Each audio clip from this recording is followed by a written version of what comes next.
शेती माझी प्रयोगशाळा या यूट्यूब चॅनलमध्ये मी आपलं स्वागत करतो. या चॅनलवर आपण नवीन असाल तर या चॅनलला सबस्क्राईब करा. या चॅनलचे नवनवीन व्हिडिओ पाहण्यासाठी बेल आयकॉन नक्की दाबा. आपणास व्हिडिओ आवडल्यास लाईक आणि नमस्कार, शेअर मी डॉक्टर अवश्य करा. मच्छिंद्र बांगर महाराष्ट्रातील आणि देशातील हवामान परिस्थिती संदर्भात पुढील 48 तासाचा अंदाज देणार आहे. या ठिकाणी आपल्याला पूर्व भारताकडून मान्सूनची प्रगती झाल्याचं आज आपण बघितलं. त्यानंतर या ठिकाणी एक मोठं बाष्प म्हणजे ज्याला आपण म्हणतो की अनुकूल वातावरण मान्सूनला तयार झालेलं आहे. या ठिकाणी देखील मोठं बाष्प आहे जे पश्चिम किनारपट्टीला सक्रिय आहे आणि पावसाची जी मान्सून ट्रप आहे ती ज्या जवळपास या भागामध्ये आहे. तर मुंबईला देखील आता हलक्या मान्सून सरी सुरू झाल्या आहेत. त्यामुळे लवकरच मुंबईत उद्याच पश्चिम सातारा, पुणे, पश्चिम आणि ठाणे मुंबईपर्यंत उद्या मान्सून दाखल होईल अधिकृतपणे असं दिसतंय. या ठिकाणी आपण बघतो की भारताच्या पूर्व भागाकडून या ठिकाणी आज काही प्रमाणात मान्सूनची प्रगती झालेली आहे आणि उद्या पश्चिमेकडून देखील प्रगती होण्याची शक्यता आहे. त्यामध्ये ठाण्याचा काही भाग, रायगड, मुंबई, त्यानंतर पुणे आणि साताऱ्याचा पश्चिमी भाग या ठिकाणी देखील मान्सून दाखल होईल किंवा थोडा अंतर्गत भागात म्हणजे अहिल्यानगर दक्षिण, बीड दक्षिण, लातूर, नांदेडपर्यंत देखील हा भाग असू शकतो. उद्या आपण मान्सूनचे वारे या पद्धतीने त्यांचा मार्ग आहे, या पद्धतीने ते जात आहेत आणि याच मार्गे आपण बघतो की साधारणपणे वारे भारताच्या खास करून बंगालच्या उपसागराकडे सरकत आहे. हा मार्ग या ठिकाणी सुद्धा तसाच आहे. मात्र आपण जसं वरती जाऊ तसं थोडं उत्तरेकडचे वारे यामध्ये सहभागी होत आहेत आणि मग उत्तरेकडील वारे जिथे येतात ते कोरडे आहेत आणि त्यामुळे मान्सूनचा पुढचा प्रवास रोखला गेला आहे. पुढील 48 तासात JFS मॉडेलने म्हणजे उद्या 10 तारखेला महाराष्ट्राच्या दक्षिणी पट्ट्यात पावसाचा अंदाज दिला आहे. JFS मॉडेल तरी पावसाचा अंदाज देते आणि हा मोठा भाग अगदी केरळपासून रत्नागिरीपर्यंत जोरदार पावसाची शक्यता व्यक्त करत आहेत. शिवाय आपल्याला पूर्व भारताकडून देखील हा भाग मान्सूनने व्यापला आहे, तो आणखी पुढे सरकण्याची शक्यता आहे. हीच बाब आपण जेव्हा 11 तारखेला बघतो तेव्हा केरळपासून मुंबईपर्यंत पावसाचं प्रमाण वाढण्याची शक्यता आहे. शिवाय या ठिकाणी देखील मोठं पावसाचं क्षेत्र आहे. त्यामुळे एक असं दिसतंय की महाराष्ट्रामध्ये पावसाची नोंद होईल, स्थानिक पावसाचं वातावरण तयार होईल असाच अंदाज आहे. आपण जर IFS मॉडेलचा अंदाज बघितला म्हणजे ECMW मॉडेलचा, तर कोकण किनारपट्टीला ढगाळ वातावरण, जवळपास रायगडपर्यंत पावसाळी क्षेत्र दिसणार आहे. थोडं पूर्व विदर्भामध्ये देखील पावसाची शक्यता वर्तवण्यात आलेली आहे. 11 तारखेला मात्र फारसं प्रभावी वातावरण या मॉडेलने दाखवलेलं नाही.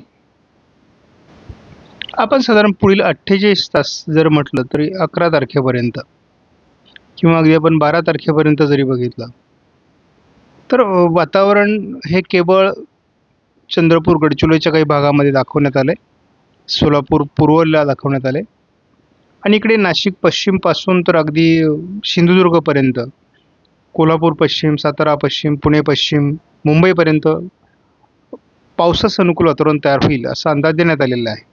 त्यामुळे मान्सून इथपर्यंत येईल म्हणजे मुंबईपर्यंत मान्सून येऊन तो रखडणार आहे आणि मुळातच मान्सून हे एक वारे आहेत.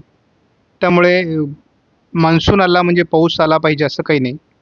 तर जे पावसास पूरक अशा प्रकारचे वारे आहेत ते पुढील प्रवास करू शकतात, परंतु त्यामध्ये पाऊस देण्याची क्षमता देखील असणं आवश्यक आहे. कारण मान्सूनचे वारे आल्यानंतर एखादी वादळी प्रणाली, ज्याला आपण हवामान प्रणाली म्हणतो, मग ती कमी दाबाच्या स्वरूपात असेल, चक्राकार स्थितीच्या स्वरूपात असेल, ती बाष्प घेऊन येणं आवश्यक आहे आणि त्या मान्सूनच्या वाऱ्यांमध्ये ते बाष्प असेल तरच पाऊस पडतो, हे लक्षात घ्या.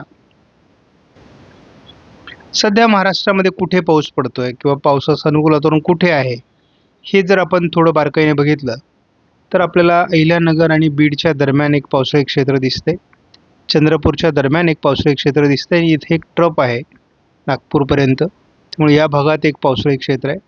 अमरावती आजूबाजूने थोडं पावसाळी क्षेत्र आहे. त्यानंतर मग आपण या ठिकाणी सिंधुदुर्गपासून तर अगदी दापोलीपर्यंत पावसाळी क्षेत्र आहे. कोल्हापूरच्या आणि सांगलीच्या भागात देखील आणि सोलापूरच्या काही भागात असं पावसाळी क्षेत्र आपल्याला बघायला मिळतंय. आणि नुकत्याच हलक्या मान्सून सरी देखील मुंबईच्या आजूबाजूने, नवी मुंबईच्या काही परिसरात होऊ लागल्या आहेत.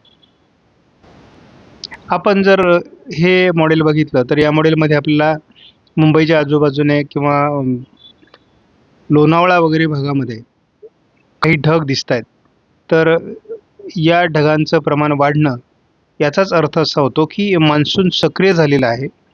मात्र मान्सूनची जी काही पुढील ॲक्टिव्हिटीज आहे किंवा पुढची प्रगती आहे ती काही प्रमाणात आज मुंबईच्या बाजूने होऊ शकली नाही. परंतु उद्या आपल्याला असं वाटतं की मान्सून थोडा असा सरकण्याची शक्यता आहे. त्यामुळे आपण बघूयात आणि आपण धावता अंदाज देखील घेऊयात की साधारणपणे काय होऊ शकतं. तर उद्या दिवसभरामध्ये किंवा आज रात्री दापोली, रत्नागिरी या भागामध्ये अतिशय चांगलं वातावरण आहे आणि थोडक्यात मुंबईला रात्री देखील मान्सून सरींची शक्यता आहे.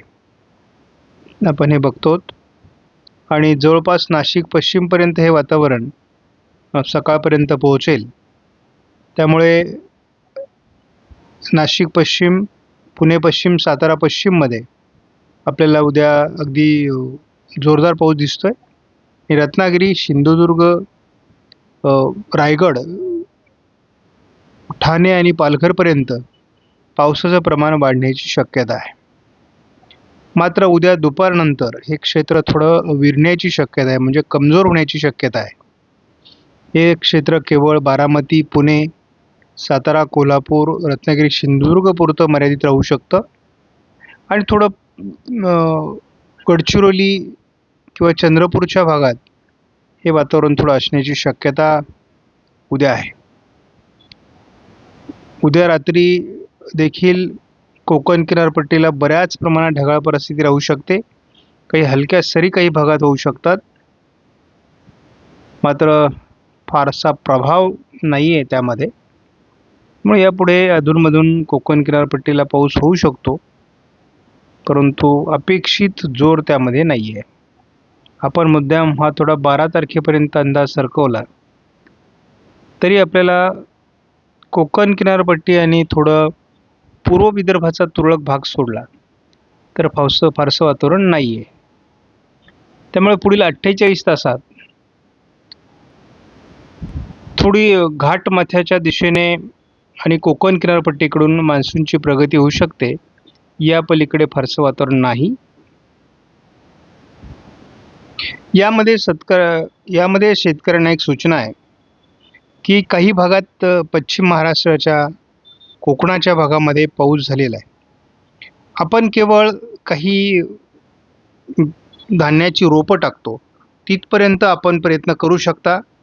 मात्र आपण पेरणीचं धाडस करू नका, कारण पावसाचा गॅप निर्माण होण्याची शक्यता आहे आणि तो 21 तारखेपर्यंत किंवा 22 तारखेपर्यंत असू शकतो. तो संपल्यानंतरच आपण पेरणी करावी असा एक तुम्हाला सल्ला आहे. शेवटी तुम्ही शेतकरी अनुभवी आहात. तुम्हाला जर तुमच्या अनुभवानुसार काही निर्णय घ्यायचा असेल तर तो जबाबदारीने घ्या. आपणास व्हिडिओमधील माहिती महत्त्वपूर्ण वाटल्यास लाईक करा, शेअर करा, चॅनलला सबस्क्राईब करा. धन्यवाद. जय हिंद, जय महाराष्ट्र, जय बळीराजा.